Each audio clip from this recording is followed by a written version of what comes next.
केल्याप्रमाणे सन्माननीय अध्यक्ष महोदय, लक्षवेधी क्रमांक 2 ही नाशिक महानगरपालिकेमध्ये जे अतिक्रमण विभागाच्या माध्यमातून होत असलेली कारवाई आणि त्याच्यामुळे नाशिक महानगर असेल ह्याला अतिशय बकाल स्वरूपात प्राप्त झालेलं आहे। नाशिक शहरामध्ये पुढच्या 1.5 वर्षामध्ये सिंहस्थ कुंभमेळ्याचं नियोजन होणार आहे। सन्माननीय अध्यक्ष महोदय, माननीय मुख्यमंत्री महोदय, कुंभमेळ्याच्या नियोजनामध्ये अतिशय चांगल्या पद्धतीने बारकाईने लक्ष देऊन महानगरपालिकेमध्ये असलेल्या रस्ते असतील किंवा इतर विकास कामांसाठी मोठ्या प्रमाणामध्ये निधी देत असताना आज शहरामध्ये जर आपण परिस्थिती बघितली तर अतिक्रमणाच्यामुळे मोठ्या प्रमाणामध्ये वाहतुकीला अडचणी निर्माण होत आहेत। सन्माननीय अध्यक्ष महोदय, नाशिक महानगरपालिकेकडून ह्या जे काही उत्तर ह्या ठिकाणी या लक्षवेधीला देण्यात आलेलं आहे ते अत्यंत थातूर देण्यात आलेलं आहे। सन्माननीय अध्यक्ष महोदय, नाशिक महानगरपालिकेने आज अतिक्रमण काढण्यासाठी त्या अतिक्रमण विभागाच्या एका खासगी कॉन्ट्रॅक्टरला कॉन्ट्रॅक्ट दिलेला आहे आणि त्यांच्या माध्यमातून पर अवर बेसिसवरती ते अतिक्रमण काढलं जात आहे।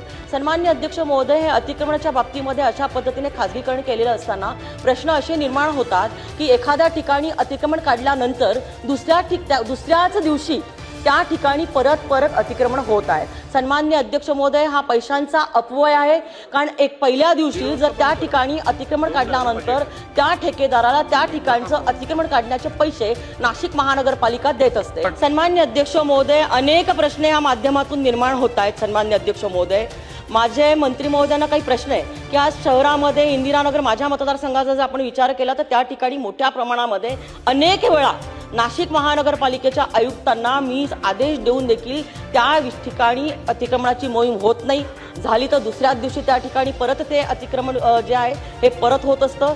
सन्माननीय अध्यक्ष महोदय, आणि जे काही लॉन्स आहे इंदिरानगर भागामध्ये त्याही ठिकाणी अनधिकृत लॉन्स मोठ्या प्रमाणामध्ये आहे।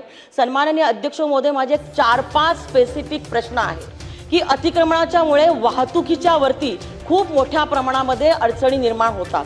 आज नाशिक शहरामधला जर विचार केला तर एका भागामधून दुसऱ्या भागामध्ये जाण्यासाठी जवळपास अर्धा ते पाऊण तास लागतो, कारण या अतिक्रमणाच्यामुळे रस्ते खूप छोटे झालेले आहे। सन्माननीय अध्यक्ष महोदय, आपण जी पथविक्रेता समिती असते त्याची निवडणूक ही 30 ऑगस्ट 2024ला झालेली आहे। सन्माननीय अध्यक्ष महोदय, ही पथविक्रेता समितीची प्रश्नच विचारते मी आता अध्यक्ष महोदय की ही निवडणूक झाली 3/8/2024।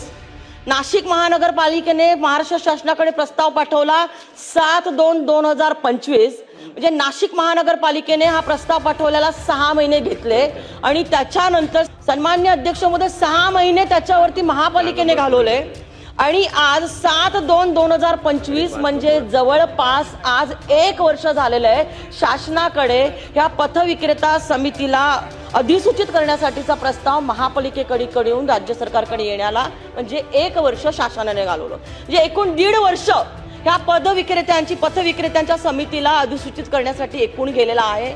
सन्माननीय अध्यक्ष महोदय, मंत्री महोदय, एकतर 6 महिने नाशिक महानगरपालिकेला उशीर का झाला? 1 वर्ष महाराष्ट्र शासनाने कुठले अधिकारी या फाईलवरती बसलेले होते?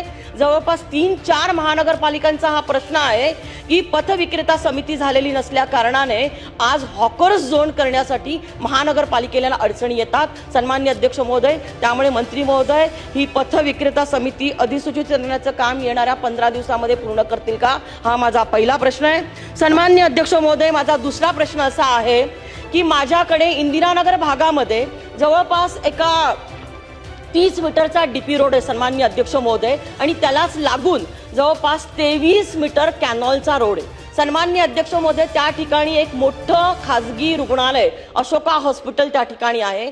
त्या ठिकाणी गेल्या 2 ते 3 महिन्यांपासून मी महानगरपालिकेला सांगितल्यानंतर त्यांनी थातूरमातूर कारवाई केली, फक्त त्यांचं गेट पाडलं, परंतु त्या ठिकाणी रस्त्याची मोजणी केल्यानंतर अध्यक्ष महोदय महत्वाचा प्रश्न विचारते अध्यक्ष महोदय, 30 मीटर डीपी रोड आणि ज्या ठिकाणी ते हॉस्पिटल आहे त्या ठिकाणी फक्त 23 मीटर मधलं 10 मीटर आणि जवळपास 16 मीटर जागा उपलब्ध राहते। ह्याचा अर्थ त्या ठिकाणी त्या हॉस्पिटलने अतिक्रमण केलेलं आहे। नुसतं अतिक्रमण नाही, त्याला नगर रचना विभागाच्या अधिकाऱ्यांनी त्याला मान्यता देऊन ती इमारत बांधण्यात आलेली आहे। मंत्री महोदयांना या विषयामध्ये माझा प्रश्न आहे की मंत्री महोदय, हे अधिवेशन संपण्याच्या आत ह्या विषयाच्या बाबतीमध्ये आदेश देऊन सदर विषयाची सविस्तर माहिती नाशिक महानगरपालिकेकडून मागून जर सदर ठिकाणी अतिक्रमण झालेलं असेल आणि ज्या अधिकाऱ्यांनी नगररचनाच्या अधिकाऱ्यांनी त्याला मान्यता दिलेली असेल त्या अधिकाऱ्यावरती कारवाई करतील का? आणि तिसरा शेवटचा माझा प्रश्न सन्माननीय अध्यक्ष महोदय असा आहे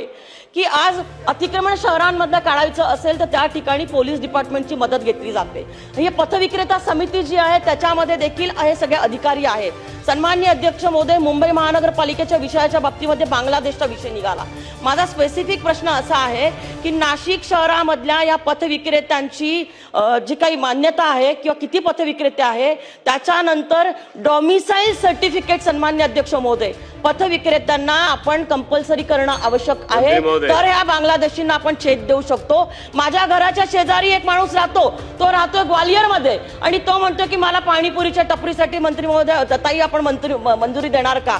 आणि त्यामुळे शहर जर बकाल व्हायचं आपल्याला थांबवायचं असेल मंत्री महोदय तर हा डोमिसाईलचं सर्टिफिकेट आपल्याला करणं गरजेचं आहे. आणि नाशिक महानगरपालिकेमध्ये ह्या सगळ्या पथविक्रेता त्याच्यामध्ये जर बांगलादेशी असतील तर त्यांची हकालपट्टी करणं आणि डोमिसाईल सर्टिफिकेट आपण महाराष्ट्रामध्ये आपण कंपल्सरी करणार का? आणि पोलीस डिपार्टमेंट वरती ह्या सगळ्या महानगरपालिकेच्या संदर्भामध्ये दोन महत्त्वाचे प्रश्न सन्मान्य सदस्यांनी या ठिकाणी विचारलेले आहेत की पथविक्रेता समिती कधी स्थापन करणार शासनाकडनं. पथविक्रेता समितीची अंतिम निर्णयासाठी फाईल ही माननीय उपमुख्यमंत्र्यांकडे आलेली आहे. लवकरात लवकर त्याला मान्यता दिली जाईल. दुसरा प्रश्न सन्मान्य सदस्यांनी विचारला की एक प्रायव्हेट हॉस्पिटल आहे आणि त्या प्रायव्हेट हॉस्पिटलचं अनधिकृत बांधकाम झालेलं आहे, त्याच्यावर कारवाई का झाली नाही? तर त्या संदर्भामध्ये विभागीय आयुक्तांना चौकशीचे आदेश देण्यात येतील. त्याच्यामध्ये जर खरोखरच कोण दोषी असेल तर त्याच्यावर कारवाई केली जाईल.